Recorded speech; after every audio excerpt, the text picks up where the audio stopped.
Buen día, gracias por estar. A pesar de golpear el calor, también golpea el bolsillo.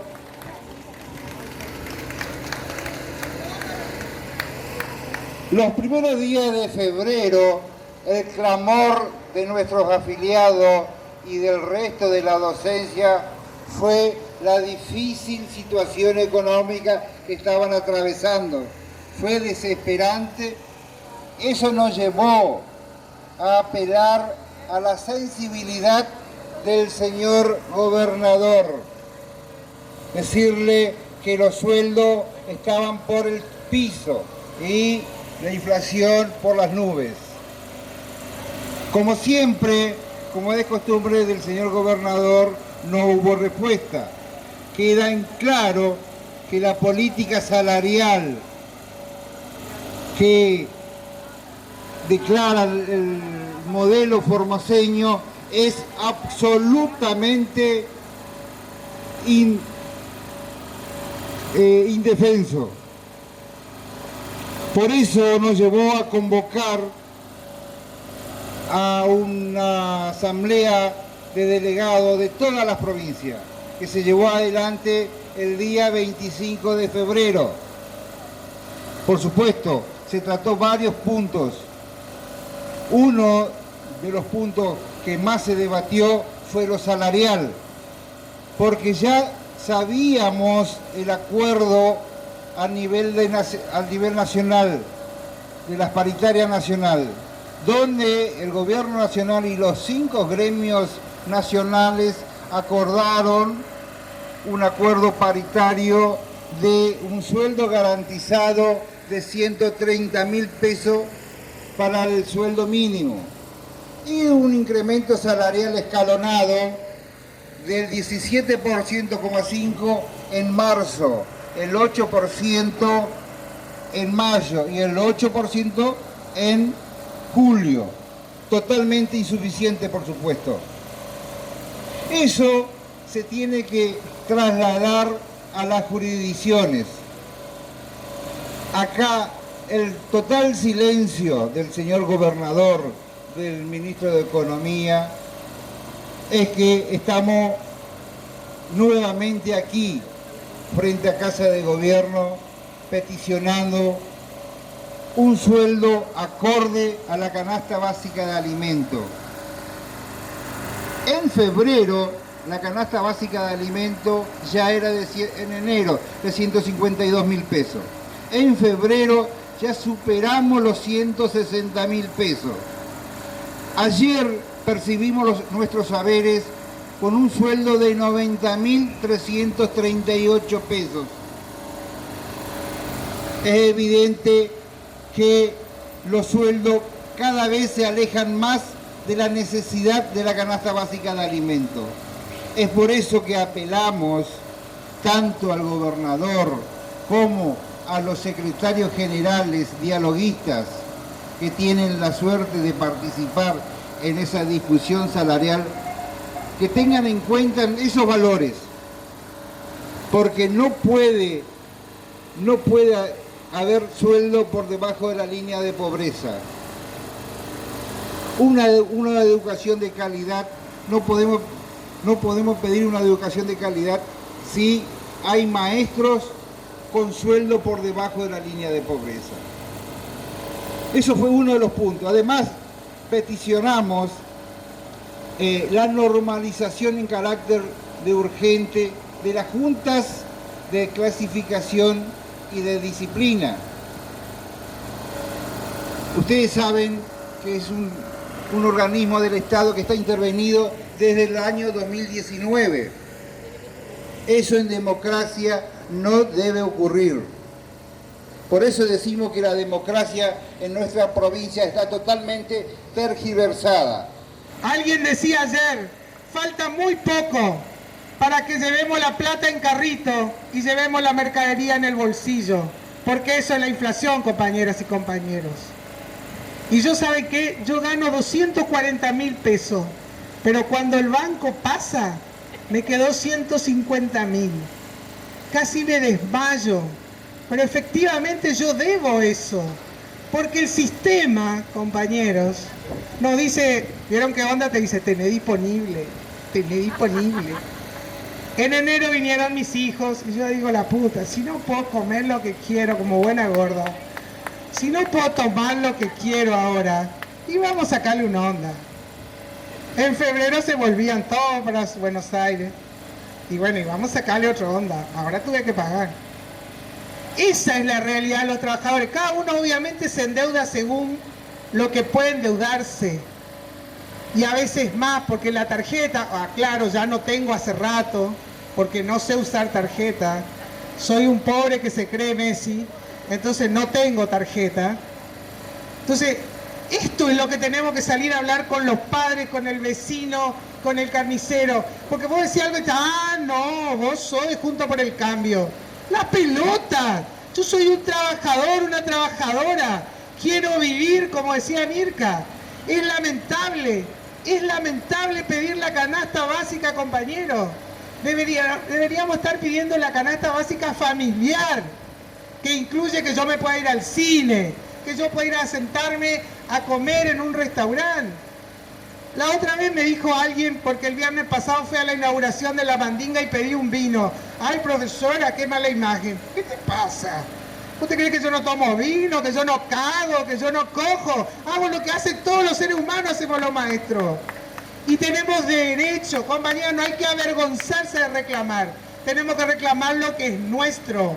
¿Es grosero lo que digo? No. Son palabras, son de nuestra vida cotidiana. Nos han dicho que tenemos que ser sumisos, que tenemos que mostrarnos correctos mientras nos están robando. Nos están robando el futuro. El hecho de pensar que hago un sacrificio, que mis hijos estudien y que no tienen posibilidades de volver a trabajar en Formosa, no se los voy a perdonar en la puta vida. Porque mi hija quiere vivir en Formosa. Ellos no merecen el respeto de ninguno de nosotros, porque como dice la canción, nos robaron el presente y nos robaron el futuro. ¿Cuántos jóvenes están fuera de Formosa? Entonces no nos pueden engañar, no nos pueden decir que agachemos la cabeza. Peleemos, compañera, se va a dar una batalla en estos días. Contémosle a los padres que es una nueva trampa decir entrar en el secundario. ¿Saben qué? Hay otra demostración. Todos los terciarios tienen una sola división. El gobernador le gusta decir, hechos, no palabras. Les aviso, en todas las carreras de terciario hay una sola división abierta. Este año muchos jóvenes formoseños no van a poder estudiar. Porque esa es la verdadera razón. Me decía recién Vargas, el compañero jubilado, pidamos que sea un docente el ministro. No pasa por ahí, compañeros. El problema es la política que fija Gildo Infran. Por eso ya no nos pone un docente por ministro. Porque creo que si el docente estuviera, tendría mínimamente vergüenza. Así fuera recontra peronista, nosotros le diríamos, che, ¿qué te pasa? Tomamos mate juntos, comíamos torta frita cuando llovía. ¿Qué estás haciendo? Esa es la demostración de que no nos llamen autoconvocados y a voz docente cuando somos el segundo y el tercer gremio más grande de la provincia.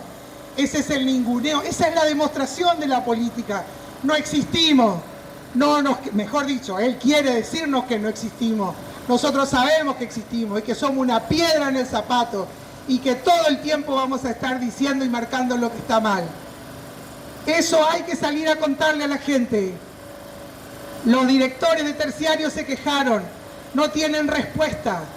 No tiene respuesta el director de la escuela cercana al 111 que dice me van a quemar la escuela porque no me habilitan siquiera el turno intermedio. No tiene lugar para ese barrio. ¿Dónde está la planificación estratégica del modelo formoseño? ¿Cómo van a crear semejante barrio y no van a tener por lo menos 10 escuelas? Lo que merece esa concentración de población. ¿Qué carajo hace la dirección de planeamiento? A eso le tienen que descontar el sueldo. Esos son los funcionarios que no funcionan. El problema no somos los docentes que estamos en la calle. El problema son las internas que tiene hoy este propio gobierno. O lo que pasó ayer, compañeros. ¿Ustedes creen en serio que fue un desperfecto? ¿Que nos faltó plata en nuestras cajas? ¿Ustedes creen que en serio fue un problema que los municipales no cobraron ayer? Vamos a padecer encima de todas las malarias económicas las internas de ellos.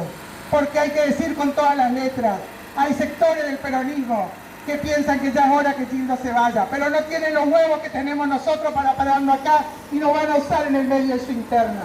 Hay que correrse de esos lugares, hay que tener mucha claridad política en este tiempo, hay que reflexionar, hay que respirar y ante cualquier papelito que le pongan enfrente llamen a su sindicato, consulten compañeros. Ahora sí voy a hablar de la reforma. La reforma es la continuidad de los años 90. Por ahí está sentado el profesor Niño. Con él hicimos un estudio en ese tiempo de lo que se proponían, de lo que pudieron avanzar. No pudieron avanzar del todo porque hubo resistencia. No es nueva la reforma, no es nueva. Hubo resistencia popular y se retrocedió, pero avanzaron 2 pasos, retrocedieron 1. Ahora vienen por el paso que le falta, compañeros. Y no es solo la reforma pedagógica, claro. Viene una reforma laboral y viene una reforma previsional que todavía falta. Y acá quiero decirles, porque hay algunos que dicen, yo ya me jubilé, yo me salvé. Les aviso que no se salva nadie acá.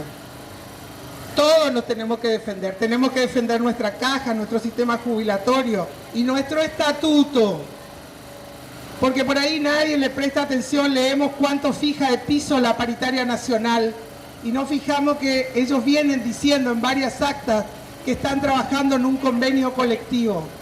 Yo quiero decirles, el estatuto es un estatuto logrado con muchos años de conquistas. Estuvo Tolosa, que no está hoy acá, en su confección. Yo a veces le preguntaba algunas cosas, ¿por qué tal cosa? Hubo una negociación terrible en ese estatuto. Por ejemplo, en el estatuto, el cargo de secretaria docente y secretario contable son cargos políticos. Yo le pregunté a Carlos por qué, y me dijo, y porque fue una negociación. Ellos querían que hasta el cargo de preceptor y el cargo de auxiliar fueran políticos.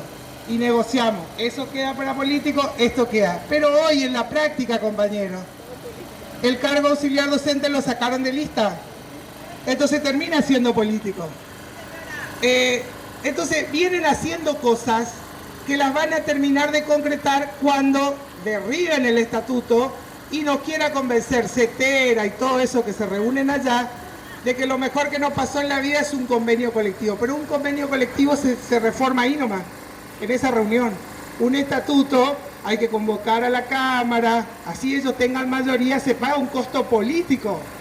Lo otro va a ser rapidito y nos van a liquidar todo allá en Buenos Aires. Entonces, empecemos a prestarle atención, a escuchar los debates, aunque parezcan aburridos, a informarnos políticamente. No podemos ser analfabetos políticos, porque va a ser muy, muy feo el saldo si nosotros no sabemos lo que pasa. Nosotros, respecto a la reforma, vamos a hablar después con Manuel, vamos a armar un Zoom, vamos a tratar de exponer y explicar, mostrarle cómo el número que dice no condice cuando yo hago la parrilla. Digo para ser más simple, porque por ahí hay maestros que no miraron el documento. Dice tantas horas, pero cuando yo hago lo que dice la resolución y le pongo carga horaria a cada uno, no me da ese número. Después le dicen los directores, cómplices, sinvergüenza, y algunos burros, porque algunos ni leyeron el documento, le dicen, pero quédate tranquilo porque todos nos vamos a quedar. Primero, esto es como el juego de la silla, mostrame mi silla. Y mostrame la silla de mi compañero. Porque si yo me quedo, pero no se queda mi compañero, mañana vienen por mi silla. Eso nos tiene que quedar clarito. ¿Se entiende? Le dicen, no, pero acá tenés la hora de seminario y de taller. Pero lean lo que dice el seminario y taller. El alumno elige el seminario. Los profesores que tienen cierto nivel de exigencia no van a tener ni un alumno, ya les cuento. Hasta les puedo hacer la lista de quienes no van a tener los que están acá, ¿no? Entonces, lo mismo con el taller, y no es anual. Entonces, tiene muchas picardías. Ayer miraba un boletín del barrio San Francisco que ya tiene la reforma implementada, porque hubo 13 colegios aproximadamente que ya tienen la reforma. Entonces la mamá me decía, mi hijo salió mal en lengua y no le dejaron rendir inglés. Y yo, como siempre, pero ¿quién le hizo eso a tu hijo? Tráeme acá su boletín. Y cuando miro, le digo, claro, ya tiene la reforma. El chico, para aprobar el espacio, tiene que haber aprobado. Digo porque a lo mejor a los papás le importa muy poco que le digamos que va a aprender menos. Pero cuando le contemos que para poder aprobar el espacio tiene que aprobar las 3, que en vez de llevarse una, se va a llevar 3. O sea, por eso digo, nosotros también tenemos que saber explicarle al padre. No sé si se entiende. Lengua extranjera y lenguaje artístico están en un solo espacio. Si una de esas no aprueba el espacio. Eso, aclaro, compañeros, mientras estemos los 3. Se jubila uno y yo, como dice Maradona, por mi hijo le juro que ya van a quedar 2. Se jubila el segundo y queda 1, porque la idea es que quede 1. Y si no es docente, mejor. ¿Está? Porque hay que aprobarlos. Esa es la otra cuestión. Alguien me pasó un TikTok que sería bueno que todos lo tengan, de un director que le llama a una mamá para avisarle que tiene que venir a rendir el hijo. El reflejo de lo que es el sistema educativo hoy. Señora, su hijo tenía que venir a rendir. Ah, no, perdón, ¿por qué la estoy molestando ahora? Le debería haber avisado antes. Y llega al momento que le dice, bueno, ya está aprobado su hijo. ¿No? Eso es lo que nos están haciendo. Nos están cansando para que nosotros terminemos aprobando. Y lo que me dijo alguien de secundaria, los profesores tienen que saber que si los alumnos no aprueban, los alumnos abandonan y se va a cerrar la división y van a perder el trabajo. Esa es la otra amenaza, compañero. Entonces, nosotros tenemos que tener una preparación lo más sencilla posible para explicar a los colegas que no entienden, que no se pusieron a leer, y también a los padres. Pero yo digo fundamentalmente que, no sé si ustedes se dieron cuenta, en la plazoleta había gente que vino a apoyar al gobernador en su discurso en la apertura de la legislatura. Y cuando escuchó lo que yo explicaba y nos vio pasar, nos aplaudieron. Porque esto es lo que tenemos que salir a explicar humildemente. Yo soy maestra, yo soy profesor, yo me preparé y yo te quiero contar que esto que nos están haciendo es para perjudicarte. Si el mundo va hacia la especialización, si yo hoy voy a, no digo en Formosa, pero me voy en una clínica en Buenos Aires, elijo la clínica que me va a atender el hombro izquierdo. Acá vamos a un traumatólogo y nos atiende desde el meñique hasta el cráneo, ¿verdad? Pero a ese nivel de especialización llega hoy la ciencia y ellos nos empiezan a mezclar. Entonces, ese chico que va a ingresar a la Facultad de Medicina, que dio mezclado física, química con biología y con tecnología, obviamente no va a rendir ingreso en la universidad, pero le va a costar horrores poder avanzar en los estudios. Y solo lo va a poder hacer si sus padres le pagan una academia que le complete lo que la secundaria le negó. Eso es lo que estamos defendiendo y eso le tenemos que contar a los padres. El sistema educativo está destruido, lo decía Vargas. No hay supervisores. Ahora se jubiló la señora Amarilla. Chao, creo que era la última supervisora que quedaba. ¿Está? En el nivel inicial inventaron coordinadores. Retrucho, no hay lista, no hay nada. A tal punto que en Pirané le pusieron de coordinadora a una que era vicedirectora, que obviamente le denunció a la directora y hoy tiene el cargo de la directora, ¿no? Porque ella, siendo personal subordinado, no sé si se entiende, pasó a ser la jefa de su jefa, ¿no? Este es el sistema educativo formoseño. ¿Les molesta? Es la verdad. La única verdad es la realidad. Los directores subvariados. Hemos visto sacar a directores que daban clases, que habían acordado dar clase 4 días a la semana, que no se iban a los anexos. ¿Y saben dónde están? Son todos parte del equipo técnico de secundaria. Los ladrones se reconocen pues y se juntan, ¿no? Entonces, también decirles, no sé por dónde está Miliki, ¿está o se fue? Allá está el compañero Ferreira, delegado de la escuela 57, fue denunciado por la directora, pero él tiene inmunidad gremial. La importancia de ser delegado gremial, porque vamos a seguir haciendo elecciones de delegados gremiales, formarse, conocer su derecho y poder acompañar a los compañeros. Miliki va a volver a la escuela. El día que vuelva a la escuela, les aviso, los vamos a invitar. Queremos que sea una fiesta, porque hay que acompañar a los compañeros que se juegan. Y hay que hacerle sentir a los patrones que vamos a estar juntos y que los vamos a señalar en el supermercado, aunque sea codazo nomás. Ahí va la corrupta, que escuche. Ahí va esa que le grita ya al marido en la escuela y ahora le mandaron al IPP porque no se banca el quilombo que tiene en la escuela. Ahí va la otra, la guapuda. No, en serio. Usemos las herramientas que tenemos nosotros como pueblo. Nos conocemos, sabemos. Ahí va la otra que se queda con toda la plata del comedor. Tanto pedimos que aumenten la partida de los comedores y ahora hay directoras sinvergüenza o directores que se llevan la plata del comedor, ¿no? Entonces, o que hicieron una mini pyme familiar y que después a nosotros nos dicen callate, no reclame, te piden autorización para repartir un volante. Bueno, ese va a ser el tiempo, ¿eh? Nosotros como pueblo nos vamos a tener que juntar y nos vamos a tener que defender. Los que somos más viejos ya lo pasamos. Y se pasa mejor juntos, compañeras y compañeros, ¿eh? Lo sabemos. Así que el 8 tenemos que redoblar, tenemos que ser mucho más y vamos a agregar las consignas que hacen al movimiento de mujeres, que hay mucho. No tenemos todavía ley de licencia por violencia de género, tenemos muchas compañeras que son violentadas y no pueden sacar esa licencia, sino tienen que inventar como que se enferman, ¿no?